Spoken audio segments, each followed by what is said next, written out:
नमस्कार। DD news पर आप देखना शुरू कर चुके हैं हमारा खास प्रोग्राम। इस वक्त मैं हूं लाल चंद्र सिंह। अगले 1 घंटे में हम देखेंगे कुछ ऐसी खबरें जिन पर चर्चा जरूरी है, और ये चर्चा हम करने वाले हैं अपने संवाददाताओं और खास मेहमानों के साथ। और आज हम खास तौर पर जो बात करने वाले हैं वो ये कि क्या बिहार में सोशल इंजीनियरिंग का तिलिस्म टूट रहा है। ऐसा हम इसलिए कह रहे हैं कि हाल में जो उपचुनाव हुए हैं उसमें महागठबंधन की हार हो रही है और विपक्षी भाजपा जीत रही है। साथ ही आज की जो खास चर्चा होने वाली है वो ये कि गुजरात और हिमाचल प्रदेश के विधानसभा चुनाव के नतीजे क्या संकेत दे रहे हैं। क्या विकास का मुद्दा हावी हो रहा है, और जो फ्रीबी मुफ्त रेवड़ी वाली पॉलिटिक्स है, जो बैड पॉलिटिक्स बैड इकोनॉमिक्स है, उसको मतदाता नकार रहे हैं। इस पर खास चर्चा करने वाले हैं हम। साथ ही बात होगी कि भारत जोड़ो यात्रा राजस्थान में है, तो क्या कोशिश है कि राजस्थान में बटे हुए कांग्रेस को जोड़ने में कोई कामयाबी मिलेगी इससे। और इसके साथ ही हम बात करने वाले हैं कि पंजाब में लगातार क्यों वीआईपी सुरक्षा वाले लोगों की हत्या हो रही है। इस पर होंगे अहम सवाल जवाब, लेकिन सबसे पहले इस वक्त की हेडलाइंस। गुजरात और हिमाचल प्रदेश में नई सरकार के गठन की प्रक्रिया तेज। आगामी सोमवार को गुजरात में भाजपा की नई सरकार का होगा गठन, तो वहीं हिमाचल प्रदेश में कांग्रेस के नवनिर्वाचित विधायकों की आज शिमला में बैठक। मुख्यमंत्री पद की रेस में कई दावेदार। राष्ट्रपति द्रौपदी मुर्मू अपने उत्तराखंड दौरे के दूसरे दिन मसूरी के लाल बहादुर शास्त्री राष्ट्रीय प्रशासनिक अकादमी में 97 कॉमन फाउंडेशन कोर्स के समापन समारोह में हुई शामिल। कहा, आपको समाज के वंचित लोगों के प्रति संवेदना रखनी होगी। प्रधानमंत्री नरेंद्र मोदी अगले वर्ष देश में होने वाले G20 सम्मेलन के संबंध में आज राज्यपालों, मुख्यमंत्रियों और उपराज्यपालों के साथ वीडियो कॉन्फ्रेंस के जरिए करेंगे संवाद। चक्रवाती तूफान मैंडोस का चेन्नई सहित तमिलनाडु, आंध्र प्रदेश के तटीय इलाकों में असर। मौसम विभाग ने जारी किया रेड अलर्ट। एहतियातन एनडीआरएफ की टीमें तैनात।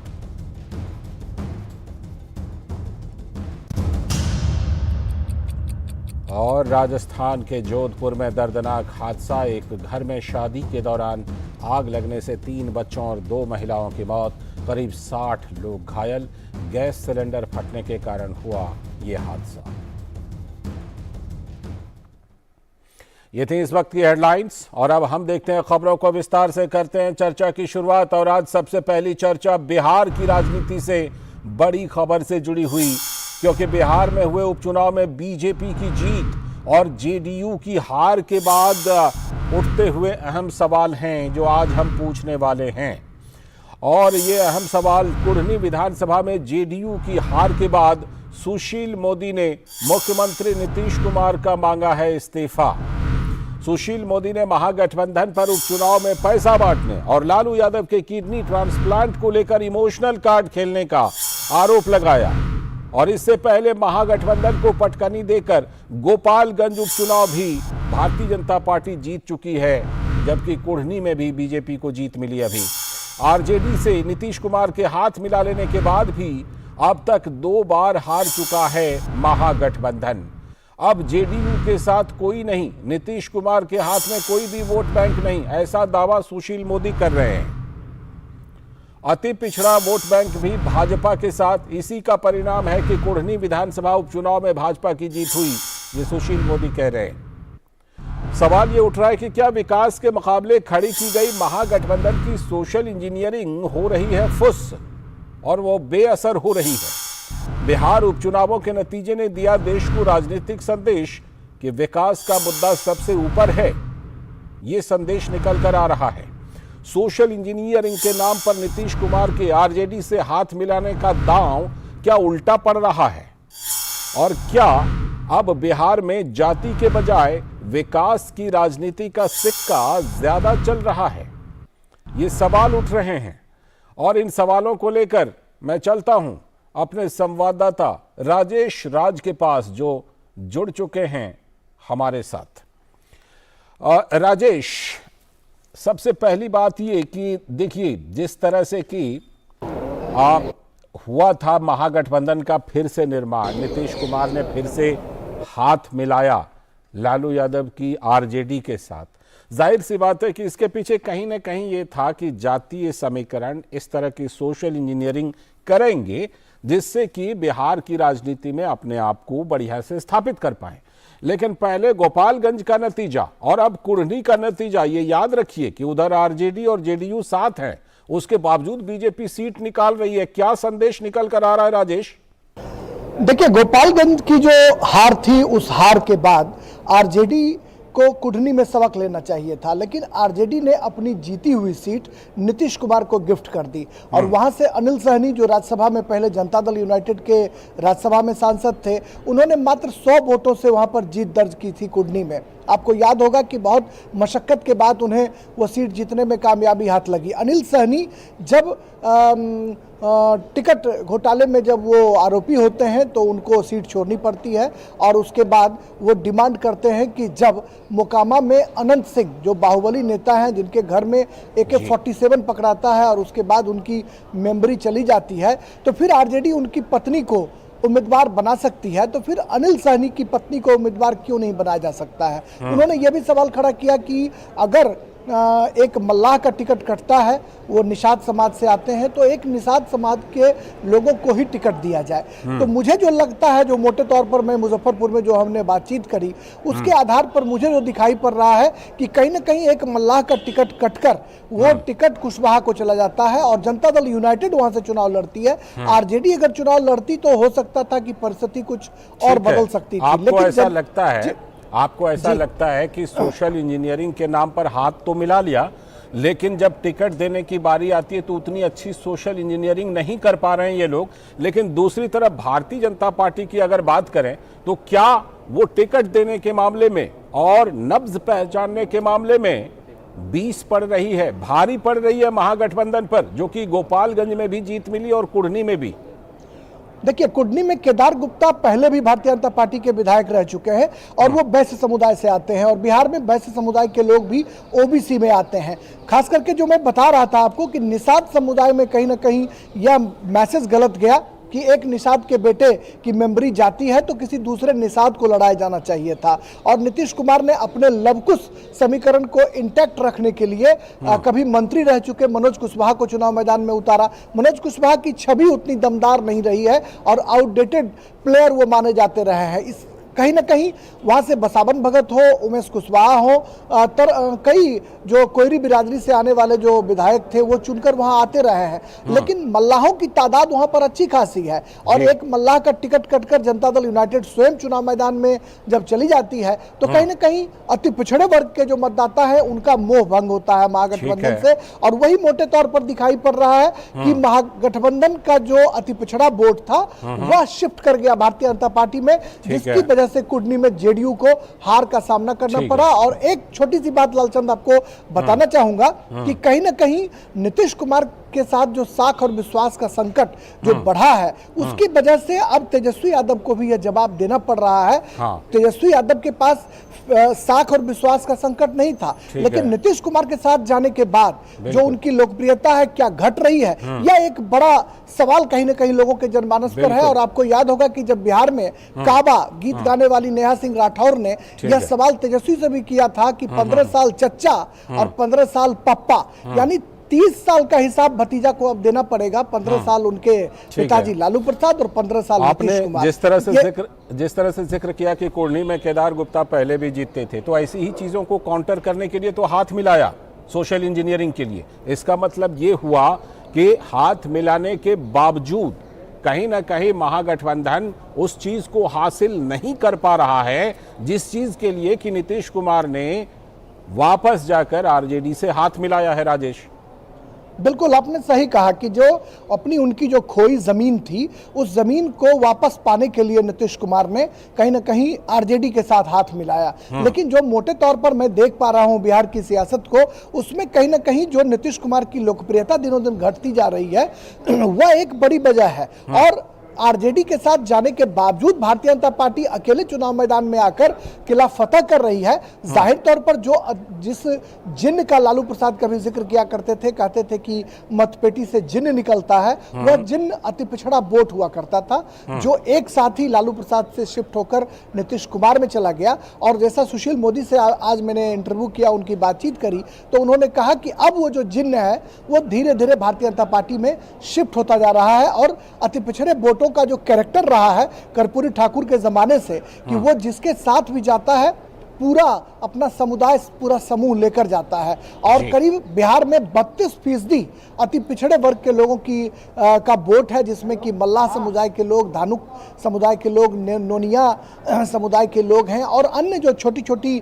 जातियां हैं उनका वोट बहुत ज़्यादा है। और वह एक निर्णायक वोट है जिसके सहारे नीतीश कुमार चुनावी बैतरनी पार करते रहे हैं, लेकिन उस पर अब भारतीय जनता पार्टी की नज़र है। और चूंकि प्रधानमंत्री नरेंद्र मोदी भी पिछड़े वर्ग से आते हैं, जो जिस वर्ग का वो प्रतिनिधित्व करते हैं उसकी आबादी भी अच्छी खासी है बिहार में, तो वह वोटर अपने को पीएम मोदी से एसोसिएट करता है कि हाँ, कनेक्ट करता है अपने को कि पीएम मोदी भी अति पिछड़े वर्ग से आते हैं, पिछड़े वर्ग से आते हैं। तो भारतीय जनता पार्टी की जो स्ट्रेटजी उस समय विधानसभा चुनाव के दौरान थी, जिसकी वजह से 74 सीटें जीतने में बीजेपी को कामयाबी हाथ लगी, अब बीजेपी उससे उत्साहित होकर अकेले भी चुनाव मैदान में अगर जाती है और जो सोशल इंजीनियरिंग का फार्मूला उत्तर प्रदेश के चुनाव में बीजेपी ने अडॉप्ट किया, उसी फार्मूले को अगर भारतीय जनता पार्टी बिहार में अगर आगे बढ़ाने की कोशिश करती है, जो दिख भी रहा है कि प्रेम रंजन पटेल जो धानुक समुदाय से आते हैं, नीतीश कुमार के परंपरागत वोटरों वाली बड़ी तादाद से वो आते हैं,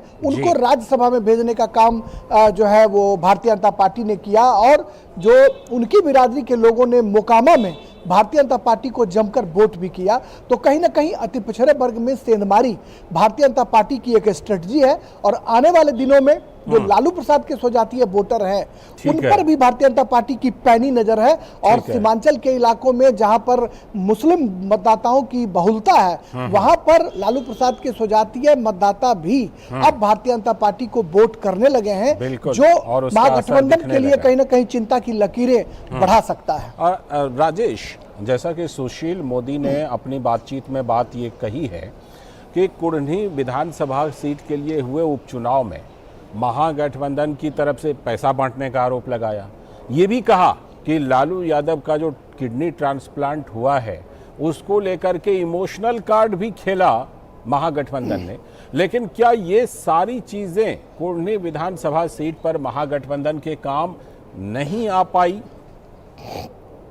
देखिए लालचंद, आपने बहुत ही मौजूद सवाल पूछा है, लेकिन सबसे जो मौजूद बात यह है लालचंद्र, आपने गोपालगंज में भी देखा होगा और कुढ़नी में भी, जी ओवैसी की पार्टी जहां जहां चुनाव मैदान में खड़ी हो रही है वो कहीं ना कहीं भारतीय जनता पार्टी के लिए मददगार साबित हो रही है। और जनता दल यूनाइटेड और आरजेडी के जो परंपरागत वोटर हैं, जो मुस्लिम समुदाय के वोटर हैं, वो भी उनको कहीं ना कहीं उनके वोटों को काटने का काम कर रहे हैं। दूसरा फैक्टर कुढ़नी में जो दिखाई पड़ा कि मुकेश सहनी ने एक भूमिहार समुदाय से आने वाले एक व्यक्ति को चुनाव मैदान में उतारा। मुकेश सहनी की कोशिश थी कि भूमिहार समुदाय के जो मतदाता हैं वो चूंकि बीजेपी के परंपरागत वोटर होते हैं, तो वो वोट अगर कटता है तो बीजेपी को नुकसान होगा। लेकिन वहां पर जो उच्च वर्ग के जो मतदाता थे उन्होंने भी इंटैक्ट होकर के वोटिंग की। और अति पिछड़े वर्ग के जो वोटर थे उनके मन में ये भाव गया कि अनिल सहनी की मेंबरी चली गई और किसी मल्लाह को वहां से चुनाव मैदान में उतारा नहीं गया।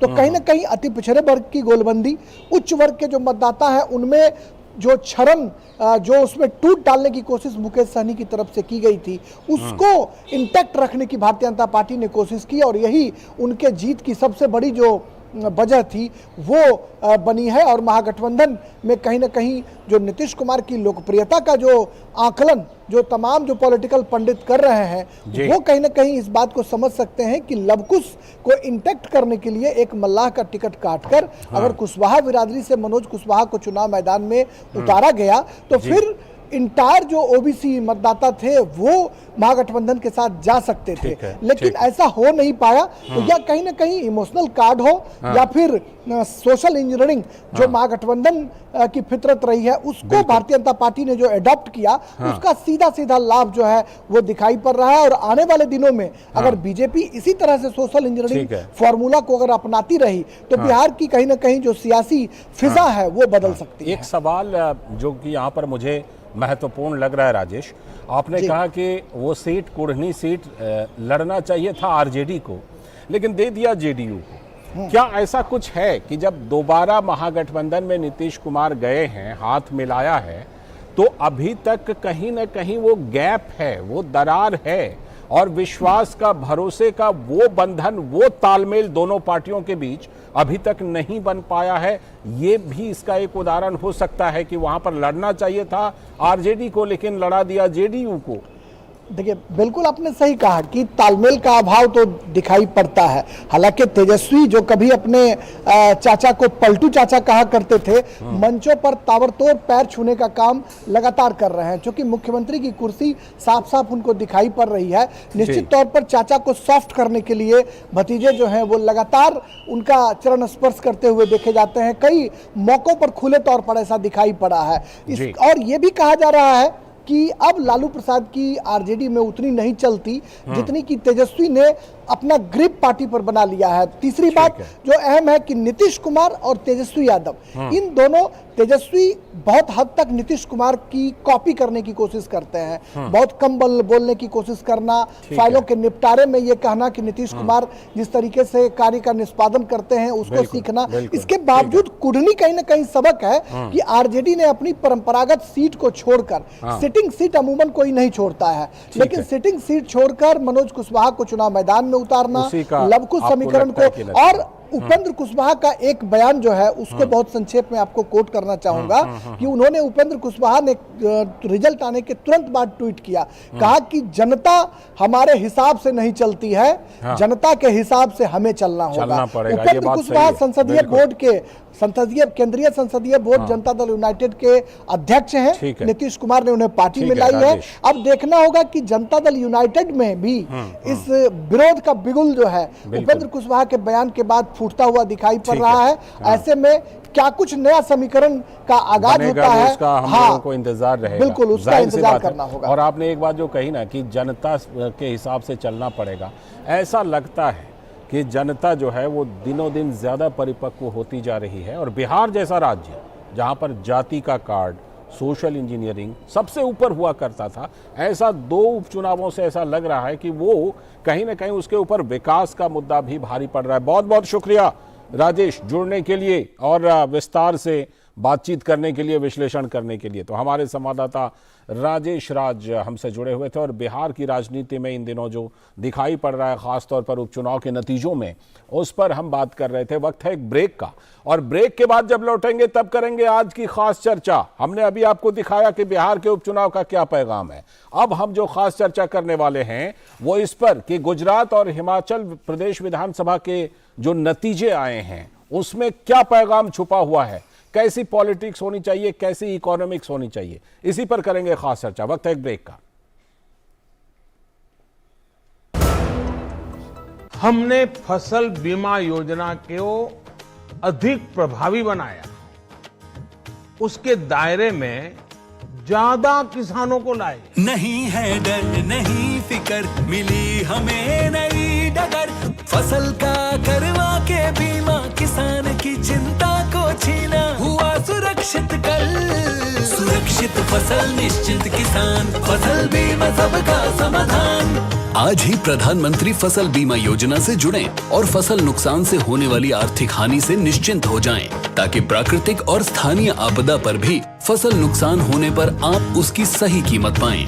प्रधानमंत्री फसल बीमा से जुड़ने के लिए आज ही नजदीकी कृषि कार्यालय, सहकारी समिति, बैंक शाखा, अधिकृत बीमा कंपनी या जन सेवा केंद्र में जाएं, क्योंकि सुरक्षित फसल निश्चिंत किसान, फसल बीमा सबका समाधान। कृषि एवं किसान कल्याण मंत्रालय, भारत सरकार। REC unleashes the potential of energy. REC funds energy.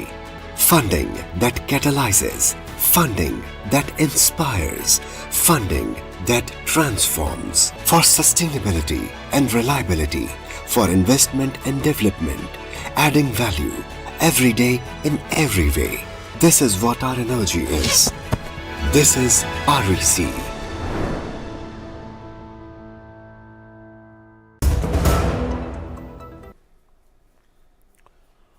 Break के बाद एक बार फिर से आपका स्वागत है डीडी न्यूज पर। आप देख रहे हैं इस वक्त, और अब बारी आ गई आज की खास चर्चा की, और वो खास चर्चा हम करने वाले हैं कि क्या पैगाम छुपा हुआ है विधानसभा चुनाव के नतीजों में।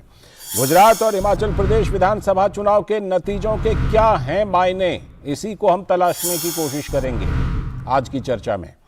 मौजूदा चुनाव में पीएम के विकासवाद को जनता ने दी तरजीह और फ्रीबी की हुई हवा हवाई, ऐसा लग रहा है इन नतीजों से। तो क्या फ्रीबी यानी मुफ्त रेवड़ी का वादा करने वाली शॉर्टकट की राजनीति को नकार रहे हैं मतदाता? लगता तो ऐसा ही है। प्रधानमंत्री नरेंद्र मोदी पहले ही कह चुके हैं कि शॉर्टकट की राजनीति से हो सकता है शॉर्ट सर्किट।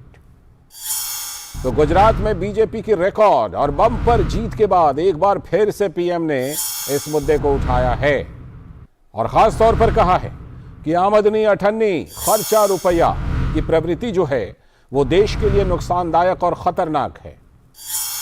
प्रधानमंत्री मोदी ने अपने संबोधन में यह बात कही है। देश के हर राजनीतिक दल को यह याद रखना होगा कि चुनावी हथकंडों से किसी का भला नहीं हो सकता, यह पीएम ने कहा। जो लोग तात्कालिक लाभ के लिए लोगों के बीच दीवार खड़ी करेंगे, अब जनता उन्हें बिल्कुल बर्दाश्त नहीं करेगी।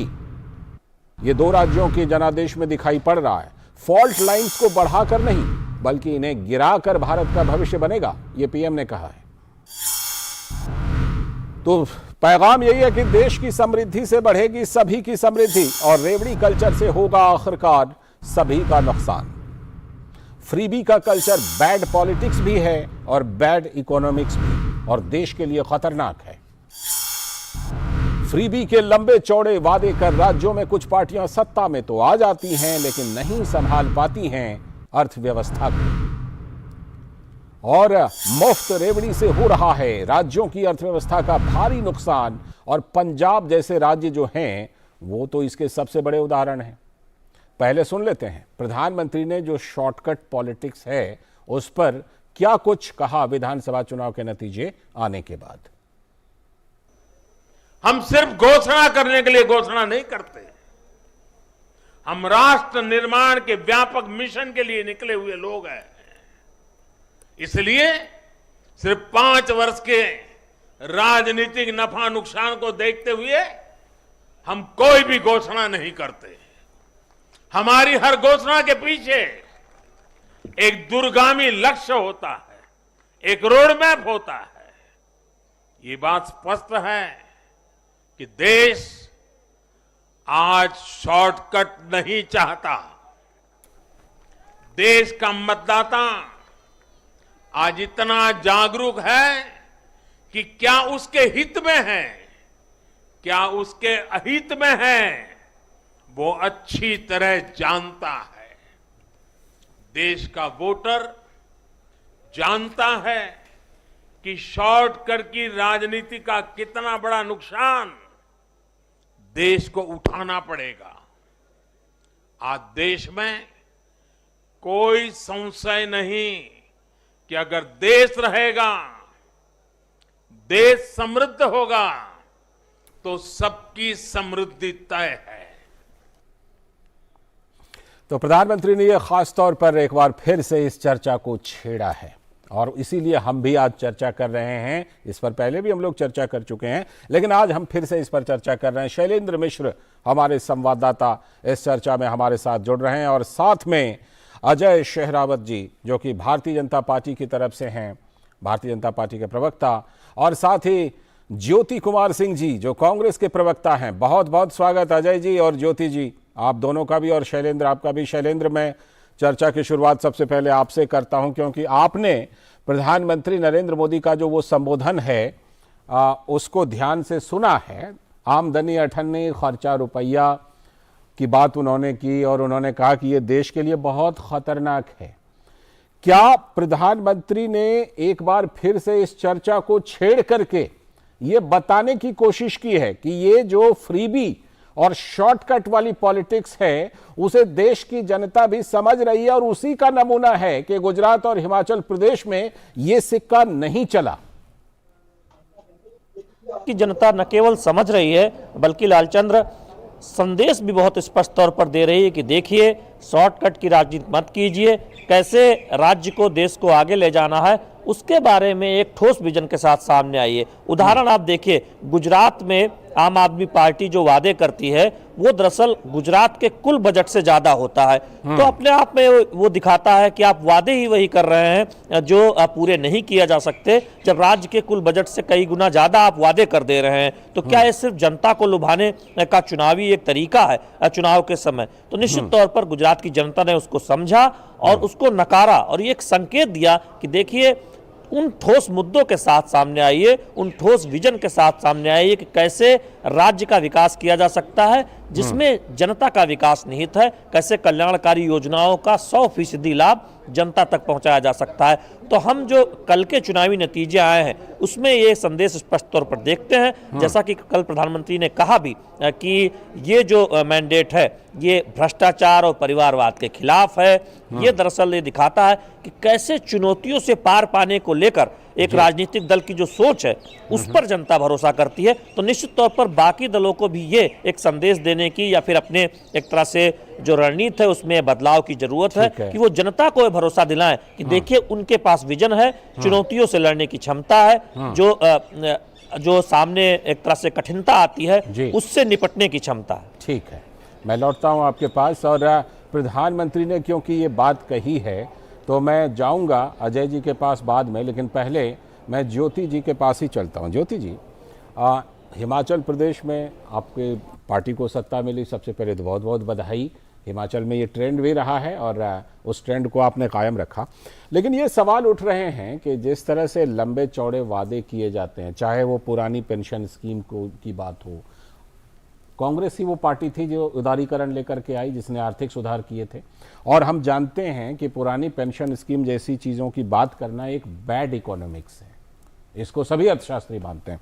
लेकिन फिर भी कांग्रेस भी इस चीज़ में शामिल है और कई जगहों पर कांग्रेस इस चीज़ को लेकर के आती है, वादा करती है, और वो ये जानते हुए भी कि ये देश के लिए कितना खतरनाक है। तो आखिर क्यों ऐसा करना पड़ता है? देखिए, जो कांग्रेस करती है और जो भारतीय जनता पार्टी करती है, दोनों में अंतर है। कांग्रेस जब बात करती है तो कांग्रेस जब बात कर रही थी तो वो सामाजिक असमानताओं की बात करती है, राज्य के ध्रुवीकरण की बात करती है, इकोनॉमिक इनइक्वालिटी के बारे में बात करती है।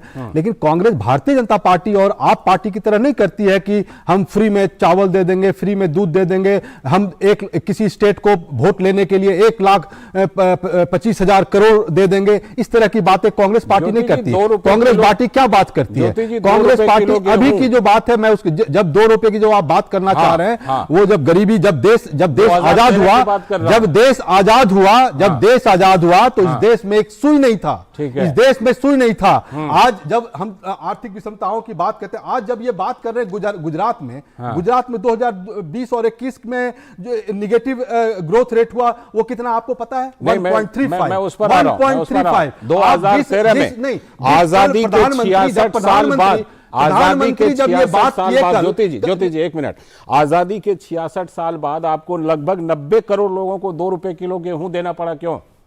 आप साल के उस समय बात कर रहे हैं जबकि इस देश में एक सुई नहीं था। और जब ये सारे इंफ्रास्ट्रक्चर, आज आप ये दूरदर्शन में 2013 की बात कर रहा हूं। आज जिस आपने खुद ही बोला कि जब कांग्रेस पार्टी 90 में आई, लिबरलाइजेशन की बात की जिससे देश की इकोनॉमी बढ़ी। आज देश की इकोनॉमी जो देश की प्रायोरिटी है, आर्थिक सुधार क्या है? आज मुझे आप बताएं, आज जब कोरोना काल में लोग पैदल चल के मर गए, कोरोना काल में सुई का जरूरत था, हॉस्पिटल की जरूरत थी, गैस की जरूरत थी, तो आप जो है सेंट्रल विस्टा को बना रहे थे, सेंट्रल विस्टा को बनाए थे। आपके देश की प्रायोरिटी क्या है? आपके देश की प्रायोरिटी, आप केवल अदानी और अडानी को बनाने में लग गए और आप सामाजिक में आर्थिक समानताओं की बात करते हैं। कैसे आर्थिक समानताओं की बात? मैं प्रधानमंत्री कल सरासर झूठ बात बोला, उन्होंने गलत बात बोला, उन्होंने खुद ही उन्होंने खुद ही रेवड़ियां बांटी है। ठीक है, इसका जवाब अजय जी देंगे, सामाजिक विषमताओं को लाने का प्रयास किया है। लेकिन मुझे इस बात का जवाब चाहिए कि आप क्या आर्थिक उदारीकरण से ऐसे वादे करके यू टर्न ले रहे हैं? ज्योति जी, आपकी पार्टी यू टर्न ले रही है क्या ऐसे वादे करके? कौन से वादे? मैंने कांग्रेस पार्टी तो सामाजिक समानताओं की बात की है। अगर ओपीएस सिस्टम की बात की, अगर ओल्ड पेंशन सिस्टम की बात की, तो उन लोगों की बात की कि जिन लोगों को आपने जिंदगी भर उनसे काम कराया है, उनको, उन पर जितने लोग डिपेंडेंट हैं, वो कहां जाएंगे, कैसे जाएंगे? आप नौकरी छीन रहे हैं, आप नौकरी छीन रहे हैं, नौकरी ले लिया, मार्केट में पैसा नहीं है, केवल अदानी को आप अमीर बनाने में लगे हुए हैं। तो केवल 5% लोगों को आप अमीर बना रहे हैं और 90% लोगों को आप गरीब बना रहे हैं। तो कांग्रेस पार्टी तो ये ठीक है, मांग कर रही है। जवाब अब अजय जी का सुन लेते हैं। सामाजिक समानताओं के लिए चीजों पर अजय जी का जवाब सुन लेते हैं। बोलिए अजय जी, ये कह रहे हैं कि ये जो है वो जो आप जिस तरह की पॉलिटिक्स कर रहे हैं, आप जिस तरह का फ्रीबी दे रहे हैं, ये इनका आरोप है कि उस तरह ये नहीं दे रहे हैं। और इनका ये भी कहना है कि ये चीजें जो कुछ भी हो रही हैं, भारतीय जनता पार्टी जो है वो गलत दिशा में ले जा रही है और प्रधानमंत्री जो कह रहे हैं वो इससे सहमत नहीं है। अजय जी, देखिए कांग्रेस जिस तरह की पॉलिटिक्स आज तक करते आई है, और उनको अब तो समझना चाहिए कि आज के देश में दुनिया ने उनको रिजेक्ट कर दिया है। आप मुश्किल से हिमाचल जीते हैं, वो भी पुरानी पेंशन स्कीम्स की बात कर करके, जिनको आप प्रॉमिस डिलीवर नहीं कर पाएंगे तो फिर वो आपको वहीं पर सरकार बदल देंगे। इंडो वॉर हुई 1962 में, हिंदी चीनी भाई भाई के नारे लगाने नेहरू जी को, उनको वहां मुक्की खानी पड़ी। अभी हिंदू चीनी भाई का कहां बात हो रही है? बात टॉपिक कुछ है, उस पर आप बात ज्योति जी, उनकी हिंदू चीनी की क्या बात है? उनकी पूरी बात मैंने आपको टोका ही नहीं बीच में। हाँ, उनकी पूरी बात सुना है ना, उन्होंने पूरा सुना है। उनको रेवड़ियों की बात हो रही है। क्या भारतीय जनता पार्टी इलेक्शन में रेवड़ियां बांटी कि नहीं? आप बोलिएगा, हम आपको टाइम देंगे। ज्योति जी, हम आपको टाइम देंगे। जैसे उन्होंने चीन में तो आपने ये काम किया कि जो कांग्रेस पार्टी ने जहां तक रोक दिया था, और कितना किलोमीटर तक तो आप अंदर कर दिए। ज्योति जी, हम आपको पूरा टाइम देंगे, पहले उनको सुन लीजिए वैसे ही जैसे उन्होंने सुना आपको।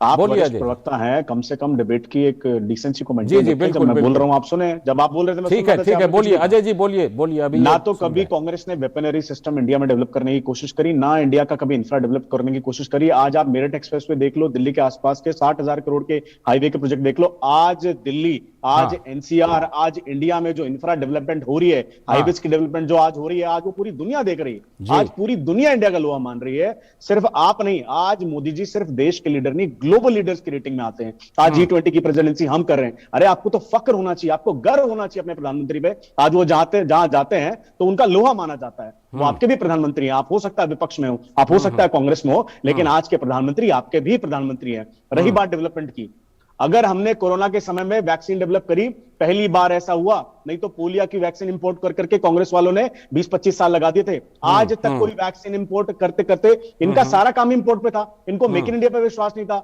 राहुल गांधी जी ने लोकसभा के अंदर मेक इन इंडिया का मजाक उड़ाया। अब क्या हो रहा है? 100 से ज्यादा स्टार्टअप यूनिकॉर्न बन चुके हैं। आप बताइए, क्या वो अंबानी और अडानी जी के हैं? 100 स्टार्टअप जो यूनिकॉर्न बन चुके हैं, ज्योति जी जवाब देंगे। तो मैं वही कहना चाहता हूं। देखिए, आप अगर आज 156 सीटें गुजरात में देख के भी आपको मोदी जी का 56 इंच का सीना नहीं दिखाई देता, तो मुझे लगता है आप मोदी जी के लिए घृणा से भरे हुए हैं। अगर आज एक पॉजिटिव पॉलिटिक्स चल रही है, आज एक कंस्ट्रक्टिव पॉलिटिक्स चल रही है, आज डेवलपमेंट की बात चल रही है, हर घर विकास चल रहा है। आज अगर हम प्रधानमंत्री आवास योजना दे रहे हैं, लेकिन किसानों को सम्मान निधि दे रहे हैं, के बावजूद हिमाचल में इन्होंने आपको पटखनी दे दी, ये बात भी सही है। ठीक है ना? देखिए, मैं फिर वही कह रहा हूं, हम लॉन्ग टर्म पॉलिटिक्स के लिए आए हैं। सिर्फ राजनीतिक चुनावी बयानबाजी, जैसा कल नरेंद्र मोदी जी ने कहा या हमारे प्रधानमंत्री जी ने मंच से भी कहा, हम लॉन्ग टर्म पॉलिटिक्स के लिए आए हैं। हम कोई भी पॉलिसी चुनाव को मद्देनजर रखते हुए नहीं बनाते। हम देश को, नेशन फर्स्ट पॉलिसी को बीजेपी ने हमेशा से फॉलो किया है, आगे भी करेगी और अभी भी कर रही है। तो हमारी जितनी पॉलिसीज है वो देश को आगे ले जाने की है। आज जो हाईवेज हम बना रहे हैं, क्या वो हिमाचल में कांग्रेस आने के बाद हाईवेज इस्तेमाल नहीं करेंगे? आपके पास लौटता हूं। शैलेंद्र, मैं ज्योति जी आपका जवाब लूंगा। शैलेंद्र, जिस तरह से प्रधानमंत्री ने पैगाम दिया, और ये बहस का मुद्दा है, हम जानते हैं सुप्रीम कोर्ट भी इस मामले पर सुनवाई कर रही है, लेकिन क्या ये अपने आप में शैलेंद्र एक जटिल मुद्दा राजनीतिक पार्टियों के लिए बन गया है कि जो फ्रीबी है उसमें एक कार्ड खेले तो दूसरा भी कार्ड खेलने के लिए मजबूर हो जाता है? ये देखिए, राजनीतिक दलों को ये सोचना होगा कि जनता क्या चाहती है। कल्याणकारी योजनाओं पर पैसा खर्च करना, वंचितों की मदद करना, ये किसी भी सरकार का कर्तव्य है। लेकिन चुनावी वादे करना कि हम ये तोहफे देंगे, हम ये मुफ्त रेवड़ी बांटेंगे, वो एक अलग बात हो जाती है। और इस तरफ जब आप देखें गुजरात में जिस तरह के वादे किए गए खासतौर पर आम आदमी पार्टी के द्वारा, और उसको जिस तरह से नकारा गया, तो निश्चित तौर पर एक संदेश है कि राजनीतिक दलों को अब समझना होगा कि युवा क्या चाहता है। चूंकि हमने देखा कि युवाओं के दबाव में धीरे धीरे अब उनको टिकट ज्यादा राजनीतिक दल दे रहे हैं। यहाँ लालचंद्र एक बात और कहना चाहूंगा, जो कांग्रेस के प्रवक्ता कह रहे थे कि 5% की बात सिर्फ करती है बीजेपी, तो गुजरात के नतीजे देख लीजिए। राजनीतिक इतिहास में राज्यों में किसी राजनीतिक दल को 50% से ज्यादा वोट मिलना, ये अपने आप में दिखाता है कि ये समर्थन एक बहुत बड़ा। ज्योति जी संक्षेप में देखिए, जिस तरह की परिपाटी भारतीय जनता पार्टी और आम आदमी पार्टी ने इस इलेक्शन में करने का प्रयास किया, चाहे वो दिल्ली हो, चाहे गुजरात हो, चाहे हिमाचल में, लेकिन कांग्रेस पार्टी जो बातें करना चाह रही थी, वो क्या बातें करना चाह रही थी? जो आम आदमी के जो परेशानियां हैं उसकी बात करी थी, महंगाई की बात करी थी। क्या इसको कोई नकार सकता है कि महंगाई नहीं है? क्या कोई नकार सकता है कि बेरोजगारी नहीं है? आज CMI के अनुसार 8.28% अनएम्प्लॉयमेंट है। क्या इसको आप नकार सकते हैं?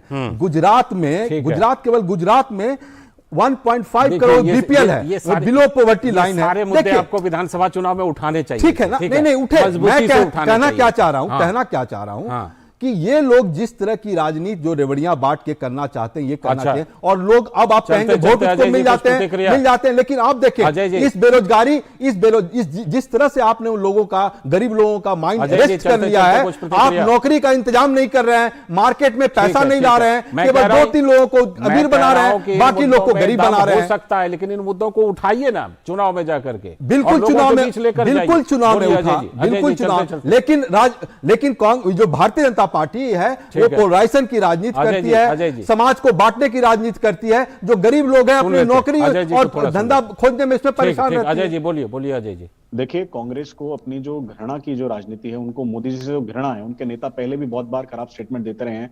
उनके तो रिसेंट जो अध्यक्ष बने खड़गे साहब, उन्होंने तो मोदी जी को रावण तक की उपाधि दे दी। तो मुझे लगता है, देखिए आप उस घृणा से, प्रधानमंत्री ने क्या बोला था?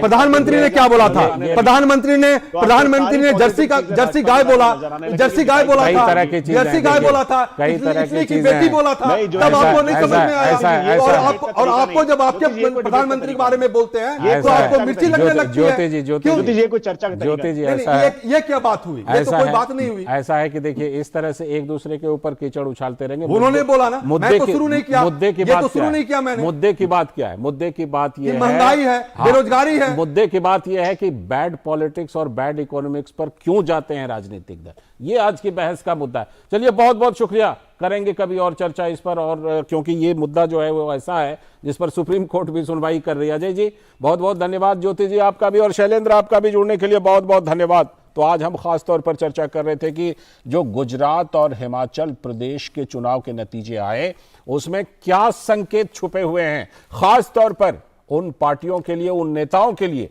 जो फ्रीबी को लेकर के, जो मुफ्त रेवड़ी को लेकर के उनको लगता है कि वो ये वादा करेंगे, हो सकता है किसी दिन चांद तारे तोड़ने का वादा कर दें, और उनको लगता है कि लोग उनको चुन लेंगे, लेकिन ऐसा हुआ नहीं है। बहुत ही गंभीर संदेश छुपा हुआ है इसमें। बहरहाल, हम रुख करते हैं अपने अगली खबर का, और जो हमारी अगली खबर है वो ये है कि कांग्रेस पार्टी जो कोशिश कर रही है भारत जोड़ो यात्रा के जरिए, और वो कह रही है कांग्रेस पार्टी, गुजरात और हिमाचल प्रदेश विधानसभा चुनावों में भारत जोड़ो यात्रा का कुछ सरोकार है। ये सवाल हम इसलिए पूछ रहे हैं क्योंकि कांग्रेस अध्यक्ष मल्लिकार्जुन खड़गे ने हिमाचल में जीत का श्रेय राहुल गांधी के भारत जोड़ो यात्रा को दिया, लेकिन गुजरात चुनाव में ऐतिहासिक हार का ठीकरा कांग्रेस पार्टी आम आदमी पार्टी के सर पर फोड़ रही है। गुजरात के 34 में से 24 जिलों में कांग्रेस खाता तक नहीं खोल पाई है इस बार के विधानसभा चुनाव में, और अरविंद केजरीवाल की आम आदमी पार्टी के अधिकांश उम्मीदवारों की तो जमानत भी जब्त हो चुकी है। और अगर आप जरा इसका विश्लेषण करें तो बीजेपी ने कांग्रेस का गढ़ रहे आदिवासी इलाके के रिजर्व 27 में से 24 सीट पर जीत हासिल की है, और कांग्रेस को सिर्फ 2। पिछले 2 दशक में बीजेपी ने कांग्रेस के इस मजबूत गढ़ में पहली बार भारी जीत हासिल की है, जबकि राहुल गांधी इन आदिवासी इलाकों में चुनाव से पहले सघन यात्रा भी कर चुके थे। भारत जोड़ो यात्रा के बीच राहुल गांधी ने गुजरात में 2 रैलियों को संबोधित किया था और गुजरात में ही किया था, हिमाचल प्रदेश नहीं गए थे। राहुल हिमाचल नहीं गए, प्रियंका गांधी और मल्लिकार्जुन खड़गे ने किया था हिमाचल में प्रचार। तो जीत तो हिमाचल में मिली है। हिमाचल में नए नेता के चुनाव की चर्चा के बीच सोनिया गांधी अपना जन्मदिन मनाने आज राजस्थान के रणथंभौर पहुंची हैं। सूत्रों के मुताबिक सोनिया गांधी और प्रियंका गांधी एक बार फिर से भारत जोड़ो यात्रा में शामिल हो सकती हैं। पहले भी शामिल हो चुकी हैं। दक्षिण में राजस्थान में जबरदस्त खेमेबाजी में फंसी कांग्रेस के लिए ये पहल जो है वो संजीवनी दे सकती है, जिस तरह वहां उठापटक चल रही है। सबसे बड़ा सवाल यह है कि कांग्रेस पार्टी में आला कमान कौन है। इसकी भूमिका तो अभी तक स्पष्ट ही नहीं हो पाई है। अगर मल्लिकार्जुन खड़गे आला कमान हैं तो उनकी रिपोर्ट पर राजस्थान में पार्टी नेताओं के खिलाफ कोई कार्रवाई क्यों नहीं हुई? क्योंकि याद कीजिए कि राजस्थान के प्रभारी रहे अजय माकन को आखिरकार नाराज होकर इस्तीफा देना पड़ा था। ये सवाल कांग्रेस पार्टी के हैं और इन सवालों का जवाब ढूंढने की कोशिश करते हैं, समझने की कोशिश करते हैं अपने सलाहकार संपादक विनोद मिश्र जी के साथ। विनोद जी, गुजरात में हिमाचल में जीत के लिए राहुल गांधी को ताज, लेकिन सवाल यह है कि हिमाचल में जहां राहुल गांधी ने प्रचार ही नहीं किया था, वो गए ही नहीं, उसकी जीत के लिए राहुल गांधी और भारत जोड़ो को क्रेडिट। और गुजरात में जहां कम से कम गए, यात्रा की, आदिवासी इलाकों में 2 रैलियों को भी संबोधित किया, हालांकि 2 रैलियों को ही, तो उसकी हार के लिए फिर कौन जिम्मेदार? विनोद जी। लाल जी, मैं पहले थोड़ा सा करेक्ट कर दूं। हिमाचल, राहुल गांधी हिमाचल गए थे और हिमाचल की 2 रैलियों को उन्होंने संबोधित किया था। गुजरात वो एक दिन भी नहीं गए थे अपने भारत जोड़ो यात्रा की व्यस्तता के कारण। हाँ, गुजरात में भारत जोड़ो यात्रा से पहले, जो आप अपनी रिपोर्ट में बता रहे थे कि यात्रा से 15 दिन पहले उन्होंने आदिवासी इलाकों में एक सघन यात्रा की थी। तो ये यात्रा के साथ में मैं इसलिए इसमें इस चीज़ को आपके ही रिपोर्ट पे आ जाता हूँ थोड़ा सा इस करेक्शन के बाद कि हिमाचल में जो राहुल गांधी की 2 रैली हुई। विनोद जी, मेरी याददाश्त के मुताबिक गुजरात में राहुल गांधी ने 2 रैलियां की थी, हिमाचल नहीं गए थे। नहीं राहुल, ये आप थोड़ा सा इसको करेक्ट कर लेता हूं। मैं कह रहा हूं तो, विनोद जी, मेरी याददाश्त बहुत अच्छी है। गुजरात में उन्होंने 2 रैलियां की थी राहुल गांधी ने। ठीक है, तो ये अभी इसमें आप ये कहिए कि सीधे सीधे जब मल्लिकार्जुन खड़गे का जो अभी एक स्टेटमेंट आया था कल, तो पहले उन्होंने इस चीज़ के लिए जब उनसे पूछा गया हिमाचल की जीत को लेके, तो हिमाचल को जीत के लेके उन्होंने सबसे पहले भारत जोड़ो यात्रा के इम्पैक्ट को बताया। और उन्होंने बताया कि ये जीत जो है प्रियंका गांधी का, तो जो वहाँ पे अभियान है, चुनावी प्रचार है, उसको तो जाता ही जाता है, लेकिन भारत जोड़ो यात्रा को भी इसका क्रेडिट जाता है। अब सबसे बड़ा सवाल यही है कि अगर भारत जोड़ो यात्रा का इम्पैक्ट देश भर में बन रहा है, तो फिर ये यात्रा जहाँ जहाँ से गई उसके उपचुनाव में भी कांग्रेस को बढ़त होनी चाहिए या वो जीत के करीब होनी चाहिए जी। तो फिर तेलंगाना में जब अभी उपचुनाव हुए थे पिछले दिनों, जबकि राहुल गांधी की यात्रा वहाँ से लौटी ही हुई थी, तो वहाँ जमानत जब्त क्यों हो गई कांग्रेस की? अब ये सवाल दूसरी तरफ से आप ये देखें कि अब यहाँ जब कल आप जब प्राइम मिनिस्टर के आप सुन रहे होंगे, जब उन्होंने बीजेपी के हेडक्वार्टर पे अपने कार्यकर्ताओं को संबोधित करते हुए कहा था, तो उन्होंने एक बहुत सही सवाल उठाया था कि उन्होंने कहा कि कुछ न्यूट्रल लोग हैं यहाँ पे जो अपना दावा करते हैं कि हम न्यूट्रल हैं, और वो किस तरह से बनाते हैं नैरेटिव्स, उसके सुनिए। आज जब पूरे इस इलेक्शन की और बाई इलेक्शन की चर्चा हो रही है, तो आप देख सकते हैं कि गुजरात की जो लैंडस्लाइड विक्ट्री है जी, या दिल्ली में जिस तरह से बीजेपी का परफॉर्मेंस है 15 साल के शासन के बाद भी एमसीडी का, उसका नैरेटिव किस तरह से चेंज कर दिया जाता है। अब आप ये देखिए कि सीधे सीधे मतलब है कि अब अगर गुजरात में आप कहते हैं कि ये भारत जोड़ो यात्रा का अगर आप नहीं भी माने, तो ये आम आदमी और असदुद्दीन ओवैसी की पार्टी का जो कारण था, इसलिए बीजेपी की इतनी बड़ी जीत हुई है। अब अगर आप उसके साथ में का डेटा को आप मिलाएं, तो आप ये देखिए कि बीजेपी को 52% से ज्यादा वोटें वहां मिली है, और अगर आम आदमी पार्टी और ओवैसी के एएमई को दोनों को आप जोड़ दें, वो 40% के आते आता है। तो आप अब देखिए कि जब इतना लैंडस्लाइड विक्ट्री के बाद में, जिसमें जो लोगों का इतना बड़ा जोश है, उत्साह है, मैंडेट है, उसको नकारते हुए आप ये क्रेडिट देना चाहते हैं कि ये आम आदमी पार्टी एएम का वहां पे जो फाइट था इसके लिए कांग्रेस को नुकसान हुआ। जी, तो ये सवाल लोग पूछा जाना चाहिए उन लोगों को कि ये खास करके उन सारे न्यूट्रल लोगों को जो अपने को सो कॉल न्यूट्रल कहते हैं और एक नया नैरेटिव्स के साथ टेलीविजन पे डिस्कस करते हैं, एडिटोरियल लिखते हैं, उनको ये पता होनी चाहिए जो कांग्रेस का अब तक के इतिहास में जो गुजरात में जो आदिवासी इलाका है, पूरे इस इलाके में जो देखिए जिसमें 27 जो सीटें हैं वो रिजर्व है शेड्यूल ट्राइब के लिए, उसमें 24 सीटें बीजेपी ने जीती है। जी, इसमें कौन सा फैक्टर काम किया है? उसमें 15 दिन राहुल गांधी के उन सारे इलाकों में यात्रा हो चुकी थी ऑलरेडी। तो अगर राहुल गांधी का हिमाचल में इंपैक्ट पड़ता है भारत जोड़ो यात्रा का, तो गुजरात में क्यों नहीं पड़ा? अब दूसरा है कि इस भारत यात्रा की सीरियसनेस कितना है गांधी परिवार के लिए, वो देखिए जी। क्या जब ये यात्रा पहले दिन शुरू हुई थी, पहले दिन का प्रेस कॉन्फ्रेंस सुनिए, राहुल गांधी ने कहा था कि ये यात्रा कांग्रेस पार्टी की नहीं है और मैं इसका कोई लीड नहीं करते हुए दिखूंगा। इसके जो लीडर हैं वो सारे सोशल एक्टिविस्ट हैं, आपने देखा होगा उसमें योगेंद्र यादव भी बढ़ चढ़ के गए थे, काफी ऐसे सोशल एक्टिविस्ट भी थे। लेकिन आज वो यात्रा आते आते कांग्रेस की यात्रा क्यों हो गई है? आज जब गुजरात में आप देखिए कल जो आप अभी मीडिया में भी देखे होंगे खबर कि सोनिया गांधी का आज बर्थडे है, प्राइम मिनिस्टर ने भी उनको शुभकामनाएं दी है। जी जी। आज उनका बर्थडे में के पहले वहां पे आज पार्लियामेंट्री बोर्ड की मीटिंग होनी थी, लेकिन अचानक सोनिया गांधी राजस्थान चली जाती हैं अपना बर्थडे गांधी परिवार के सारे लोगों के साथ मनाने। और राजस्थान की जो हालत है पॉलिटिकल, वहां पे जो कंपल्सन्स हैं, इंटर फाइटिंग है, उन सब को देखते हुए उन्होंने अपना बर्थडे राजस्थान शिफ्ट कर लिया। रणथंभौर में उनका बर्थडे आज है जी। तो सवाल यह है कि सोनिया गांधी फिर से राजस्थान भारत जोड़ो यात्रा में पहुंची हैं, प्रियंका गांधी वहां हैं, तो वो एक तरह से राहुल गांधी का जो प्रमोशन है, राहुल गांधी का जो इमेज बिल्डिंग की ये जो पूरी कोशिश है या रिलॉन्चिंग की जो ये भारत जोड़ो यात्रा है, उसको परिवार कहीं ना कहीं तरीके से उसको पूरी मजबूती देने की कोशिश में की है कि कांग्रेस का जो फेस है राहुल गांधी, वो जनता के बीच में 2024 से मिशन 2024 जिसका वो नाम देते हैं, तो मिशन 2024 में राहुल गांधी के एक अलग छवि के रूप में देखें और इसमें पूरा परिवार जो है वो एक तरह से एकजुट होकर उनके पीछे खड़े हैं। बिल्कुल। और जिस तरह से कि कांग्रेस, राजस्थान कांग्रेस, हम जानते हैं कि पिछले दिनों जबरदस्त उठापटक देखने को मिली है विनोद जी, ऐसे में सोनिया गांधी का, प्रियंका गांधी का एक बार फिर से भारत जोड़ो यात्रा में शामिल होना क्या किसी तरह की संजीवनी लेकर के आएगा? अशोक गहलोत वर्सेस सचिन पायलट जो है, जो खेमेबंदी है, उसको कुछ उसमें दोनों क्या करीब आ पाएंगे ये दोनों खेमा? लाल जी देखिए, सबसे बड़ा सवाल अभी ये है कि ये राजनीति में ये होता क्या है कि अलग अलग परसेप्शन बना के अलग अलग राजनीति का एक चेहरे बनाए जाते हैं।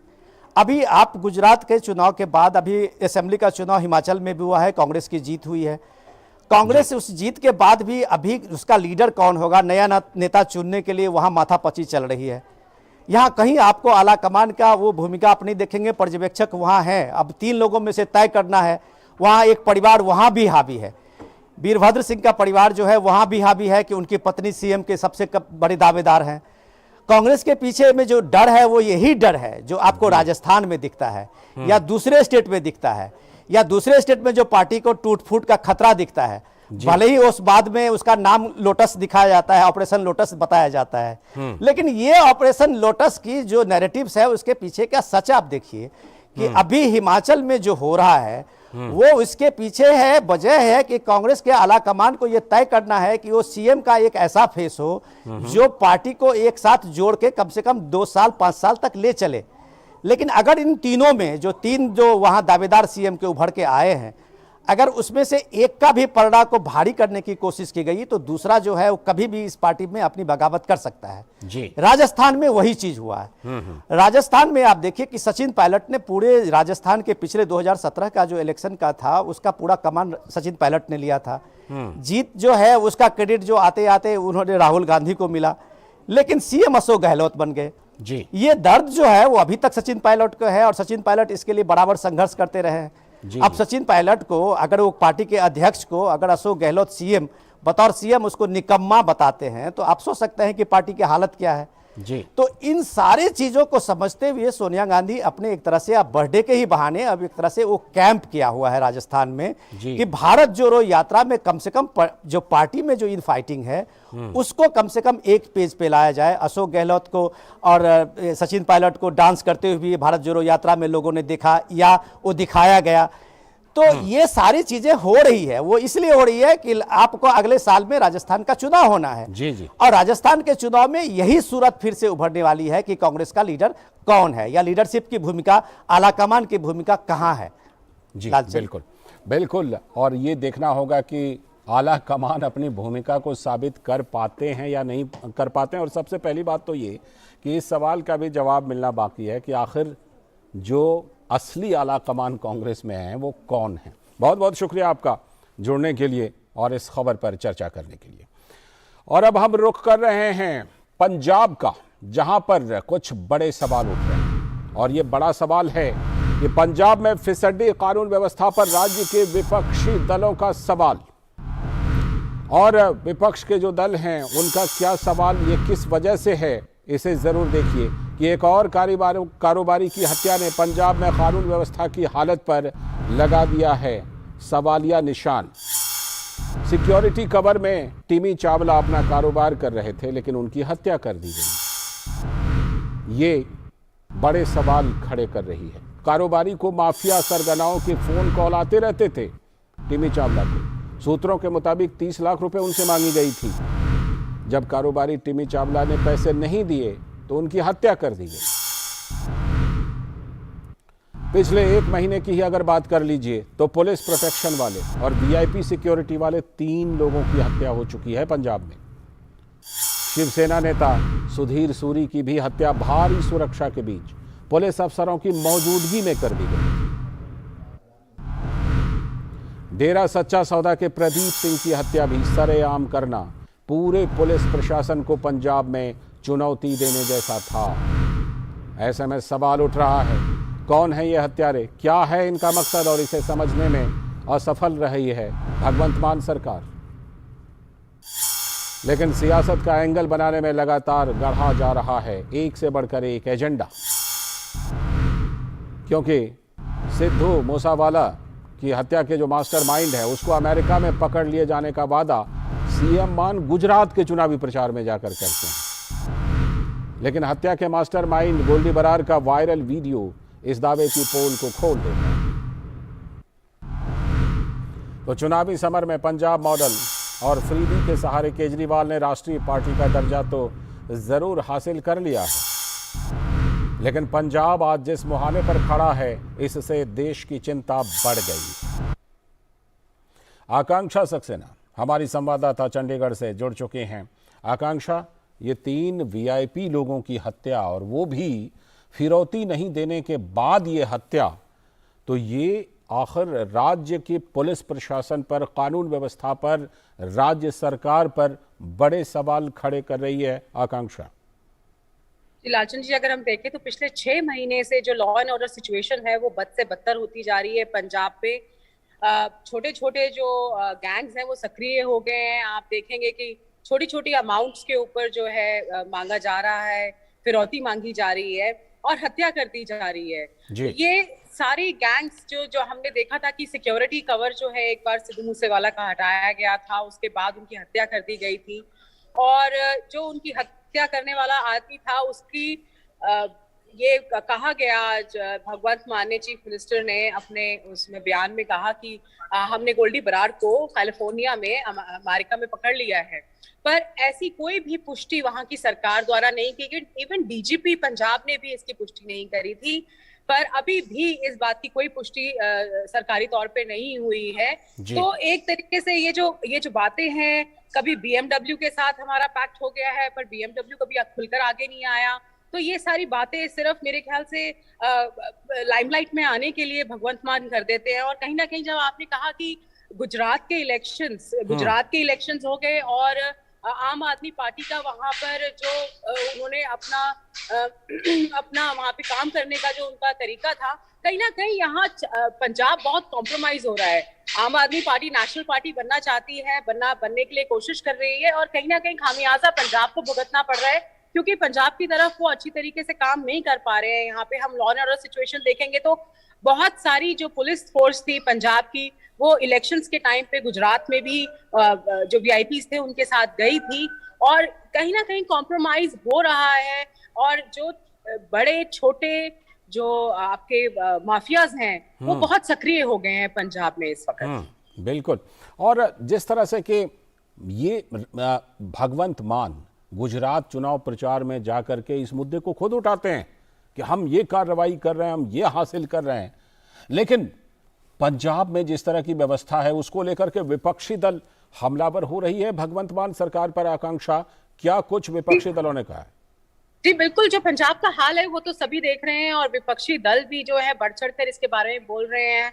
और सुखबीर बादल हो गए श्रोमणी अकाली दल के, क्योंकि एक के बाद एक हत्या हो रही है। अगर आप देखें 6 महीने का डेटा उठा के देखें तो ये सब वही लोग थे जो टारगेट पे थे, और उनमें से कुछ 54 लोगों को जो है वो फिरौती मांगी गई थी उनसे, या किसी तरीके का उनके ऊपर दबाव डाला गया था, और उनमें से वो 3 लोग हैं जिनकी हत्या हो गई है अभी।